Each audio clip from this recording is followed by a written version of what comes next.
الرحمن الرحیم. قدرمن کتونکو سلامونه او پیرزونې. زه نیاز احمد خان د یوې نوې خپرونې سره مشرق په سوات کې تاسو ته مخامخ یم. قدرمنو کتونکو موږ د سوات سیمې د هغې ښایستونه، د هغې چې دی نو ښکلاګانې، د هغې میوې، د هغې چې دی نو ډنډان، د هغې چې دی نو ځنګلونه تاسو ته ښایو. ولې نن موږ د سوات یو داسې روح تاسو ته ښایو، یو داسې تصویر تاسو ته ښایو چې د بده مرغه دغه ښایستونه، دغه ښکلاګانې، دغه قدرتي ښایست چې دی نو دې انسانانو، موږ انسانانو هغه چې دی نو بدموره کړی دی، هغه موږ خراب کړی دی. او دا دی د منګورې سره نږدې یو 3 کیلومتر لرې اوږدې د سوات سیند په غاړه یو کلی دی چې هلته کې د بده مرغه د میونسپل کمیټۍ اداره چې هغه د صفایۍ دپاره مختص ده، هغې ته چې دی نو خلک پیسې د دې دپاره ورکوي، ټکسونه د دې دپاره ورکوي چې یاره زمونږ کورونه، زمونږ کوڅې، زمونږ لارې صفا شي. ولې هغه صفایي، هغه ګند چې دی نو هغه راوړلی کېږي او دلته ډم کېږي. تاسو به په کیمرې په سترګه باندې ګورئ، دا د سوات سیند دی، خواته چې دی نو سیند تیز بهیږي او دلته چې دی نو په ټنونو دغه ګند چې دی خپور شوی دی. او دا د تېرو 3 کالو راسې، د 2 کالو راسې دلته کې د میونسپل کمیټۍ ټرکونه چې دی نو هغه روزانه راځي، په لسونو ټرکونه راځي او دا ګند دلته کې اچوي. په دې ګند کې چې دی نو هغه مواد شامل دي چې هغه د هسپتالونو دي، هغه مواد شامل دي چې هغه د منډهو دي، هغه مواد شامل دي چې هغه د ورکشاپونو دي او د کورونو دي، چې یعنې هر قسم کیمیکل، هر قسم ګندګي هم دغه ځای کې اچولی کېږي. د دې څه مضمرات دي، دلته چې کوم اوسېدونکي دي هغه ته څه مشکلات دي، نننۍ خپرونه کې تاسو ته دا ښایو. د حکومت پاکستان له اړخه یا د خیبر پښتونخوا حکومت له اړخه یو قانون دی چې روانو اوبو ته، پاکو اوبو ته ګند غوځارل، هغې چې دی نو جرم دی، دا جرم ګرځولی شوی دی. او دغه جرم چې څوک کوي هغې ته د 50,000 روپو پورې چې دی نو جرمانه ورکېدی شي، هغې چې 3 کاله قید ورکولی شي. ولې د بده مرغه دغه سرکاري ادارې TMA تحصیل میونسپل اډمنسټریشن، د هغې اهلکار، د هغې چې دی نو کاروندان، سرکاري کاروندان په ټرکونو کې دغه ګند راوړي او دلته غورځوي. په دې خپرونه کې تاسو ته هغه ټرکونه هم ښایو، د هغې ډرایوران درته هم ښایو، او دلته کې چې کوم اوسېدونکي دي د هغې خبرې هم تاسو ته ښایو چې هغې ته څونه مشکلات دي. او بیا کوشش کوو، هڅه کوو چې د دې څوک ذمهوار دي د هغوی نه هم پوښتنه وکړو چې ولې دا ګند چې دی نو د سوات د ښایسته سیمې ته، د پاک سیمې ته راځي، د دې څه مضمرات دي، څومره مشکلات دي خلکو ته دي. راځئ ما سره نننۍ خپرونه تاسو ته په دغې باندې ښایو.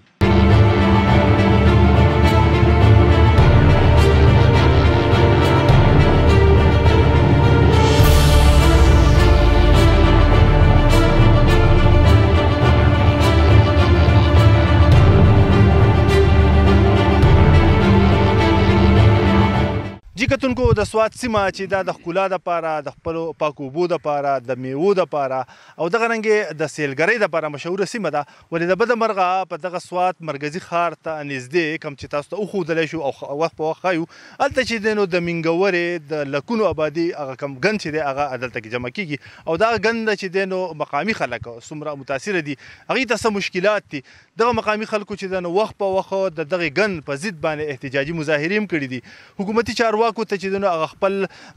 ګیلې هم رسولي دي. او د دې ترڅنګ د دوی سره د مقامي MPA هم شامل دی چې هغه هم په دغه احتجاج کې شامل دی. ولې دلته چې کوم TMA اداره ده یا د ګند چې راوړي هغه ادارې دي، هغوی چې دی نو هغوی خپل موقف دی، هغه به هم تاسو ته اخره کې چې دی وایو. خو د دغې اوسېدونکو سره خبرې اترې کوو چې څومره مشکلات لري، څومره ګند چې دی نو روزانه دلته کې راځي، دا د کم وخت نه راځي. زه چې دلته کې ولاړ یم نو یقینا ما ته څه اخیستو کې چې دی نو مشکلات دي. وجه دا د سیند غاړه ده، خو دلته چې کوم چاپېره کوم ګندونه دي د هغې نه چې کوم بویونه راځي، دلته چې کوم ماشي دي، دلته چې کوم مچان دي، کوم مسلې دي، هغه دودونه د دو په خوله تاسو ته اورو. دا مشر ما سره ولاړ دی، تاسو به راسره خپله پېژندګلو وکړئ، څه نوم دی او د څونه وخت نه دلته کې اوسئ؟ زما محمد رحمان نوم دی او زه دلته پیدا شوی یم. جي دا څه صورتحال دی؟ څومره ګند نه وړي روزانه، څومره ګاډي راوړي؟ په سوونو ګاډي چې دی دلته راځي. دا علاقه تاسو وکتله، دا د فصل، دا د سیل څپا دپاره ځای دی. او دوی چې دی روزانه په سوونو ګاډي د کابل نه، د منګورې نه، خو چې څومره ګند د سوات دی دا غونډ دلته راوړي.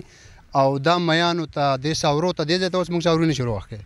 دې ځای ته خلک به د سیل څپا دپاره راتلو، هغه سیل څپا خو مکمل ختم کړو. دا بوی چې دی دې طرف ته د شپې د هوا داسې شي دوی خو له اور ورکوي. دلته اوسېدل چې دی زموږ بالکل داسې مشکل شوي دي چې لکه دا خلک نږدې ده چې د دې علاقې نه مکمل وځي.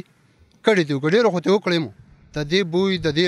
روزانه ماشومانو ته چې دی په دې سرمنه له پاسه څه مرض غونډه کې دی هغه ورته ولګېدو، ساورو ته ولګېدو. او زموږ دا آواز چې دی دا مخکې څو ځله موږ ورورسو، خو زموږ تپوس واله چې دی هېڅوک هم نشته. او هغه فرعونیت غونډه کې نه، هغه فرعونیت غونډه کې نظام په موږ باندې له پاسه چې دی هغه دیو دغه مسلط کړی دی. او زموږ د اواز چې دی د دې میډیا تاسو په ذریعې سره مخکې چې دی چې څوک دا اورېدونکي او انسانیت، یو مسلماني او لکه څه حق شته که نه د یو د مسلمانۍ یو حق دی، د انسانیت هم یو حق دی، د دې ملک قانون دی، دا پاکستان دی، خالي ناپورتان خو نه دی چې څوک څه کوي دا به ټول چې دی دا به چلیږي. نو تاسو راشئ وروره چې کم مشران د دوی اختیار کړي دا کارونه. دې نه وړاندې دا ځای تا لیدلی و که نه، که 2-3 کاله مخکې څنګه صورتحال اوس صورتحال دې ته به خلک راتله د لرې ځای نه د سیل څپا دپاره. تاسو د دې کیمرې په ذریعې سره ګیر چاپېره وګورئ، دلته سیلمه باغونه و هغه باغونه د شلتالانو ختم شو، مرضونه ورته لګي،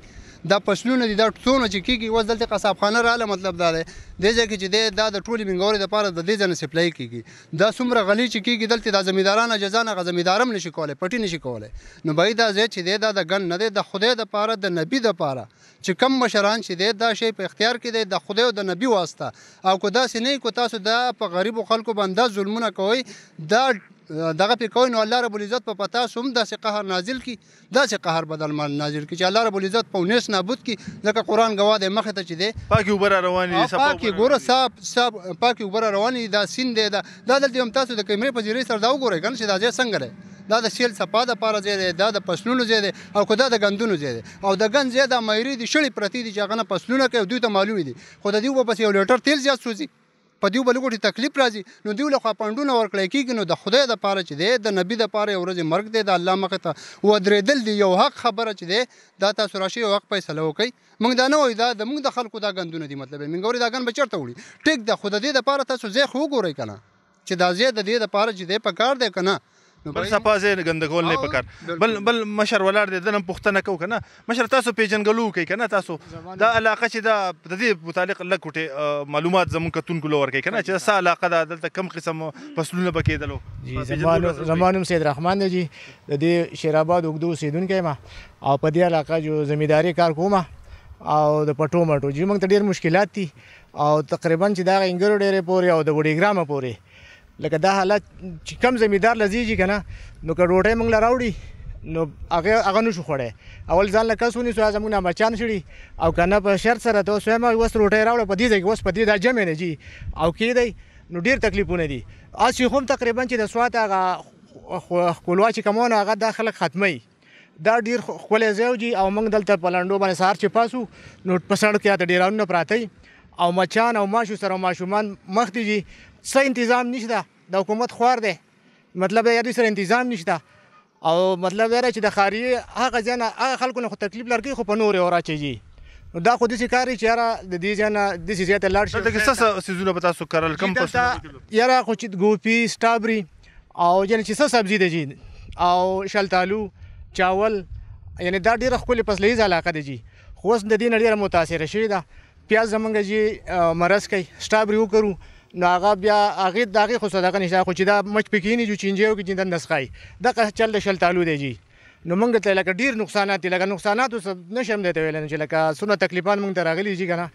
نو د اوبو څه صورتحال دی؟ اوبه ډېرې څښا کړي دي موږ، د اوبو ګهرایي نشته. نو دا چې دلته دا ګند دغه شي نو دا اوبه ټولې ځي کته چې څونه شیرآباد، ملک آباد او څونه علاقه ده د وډېګرامه پورې، دا څونه دیهاتي علاقې مضافات چې څونه دي دا د دې اوبه مکمل ګنده شوې ده. ټوبیل نشته چې موږ دې سیند او بس کې په دې به شوملې شاربلې او دا به اوس کلي زمیندارو ته ډېر سهولت وجي. نو دغه سهولت زموږ نه واخیستی شو او موږ داسې پاتې شو جي. نو اوس څه غوښتنه کوئ؟ اوس څه وایې؟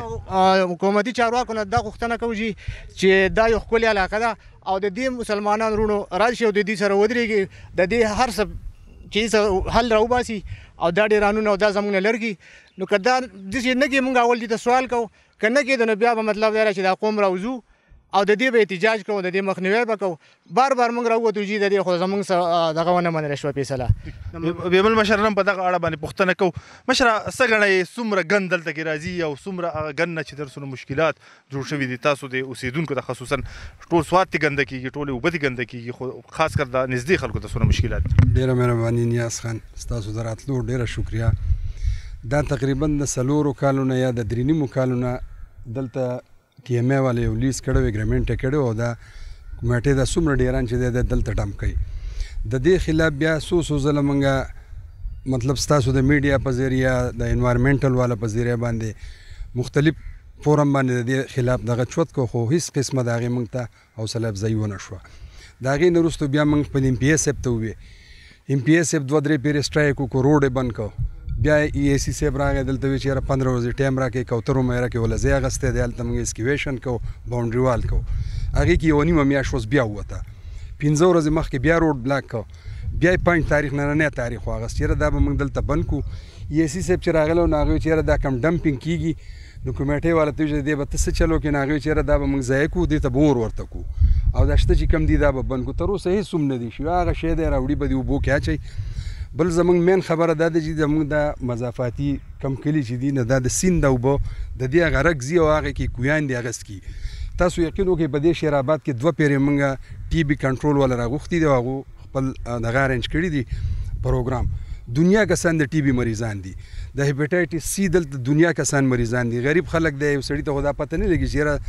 زه د ټي بي مریض یم خو اکثر ټوخېږي وایي یاره زه موسم یخ دی چې پته ولګي هغه کرانیک پوزیشن ته اوښتی نو موږ دا سوال کوو چې یاره مهرباني وکړئ دا شی زموږ نه لرې کړئ چېرته دې کوترو میره کې یو ځای بل ځای دنیا جوړې میرې دي چې په هغې کې په 10 کاله کې هم پته نه لګي هلته یې ویسئ دا د سیند غاړه ده اوبه هم ګنده کېږي د میانو پوزیشن دا دی د فصل پوزیشن دا دی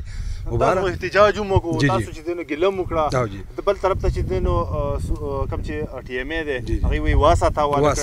شو 1 ارب روپۍ هم منظورې شوې د هغې څه نتیجه راوته او دا کم ګن چې موږ وینو یقینا چې که دا حالت وي نو په چې په 2 کاله کې دا ګن خو طلب کېږي نه 1 ارب روپۍ چې تاسو وي یا خو د بیوټیفیکیشن دپاره دي نو دا بیوټیفیکیشن دی چې منګوره پاکوي او ګن راوړي دلته موږ ته اچوي هغې کې دا نه دي ویلي چې تاسو د اوږدو بیوټیفیکیشن وکړئ یا د سوات دي صرف په دغه پی اف 80 کې چورلي او هغې کې خاص د منګوره سیټي چې اوس ته په بایپاس باندې لایټینګ کې یا بل ځای چوک راغی نو د هغې نه دې شي لږ غور وکړه دا بیوټیفیکیشن دی چې یاره دې شي نه موږ دمه کړه چېرته ځای وله واله که نورې پیسې نه نو موږ دغه سوال کوو نور موږ څه کولی شو احتجاج باندې نه کېږي د میډیا په ترو موږ دنیا کوشش وکړو نه دلته به دې خلکو امامان وویل چې یاره فصلونه به کېدل خوراک پیدا کېدل به کېدل دلته به چې پالک کېدل بهترین علاقه کېدل بادرنګ به کېدل سټرابري دې مشهور وي بلکل شولې به کېدې هغې څومره اثر وکړو په دغه خوراک دا اثر یې وکړو چې اوس مخکې به یو دا پټي تاسو ویلې دا خو تقریبا ټول شړ دي د سیند دا غاړه دویمه خبره دا چې دلته شلتالو باغونه و هغې کې به مرض ډېر زیات شلتالو ډېر حساس شی دی چې هغه هسې مرضونه زیات دي داسې سټرابري ده سټرابري دانه چې مچ واله خبره ختم شوه دا د ډېره حده پورې به دې کې فصل هغه خوند نشته کم چې زمیندارو ته به کم د هغې نه انکم کېدو او کم آمدن به کېدو هغه شی تقریبا ختمېدو واله دی او جی بلکې ختم دی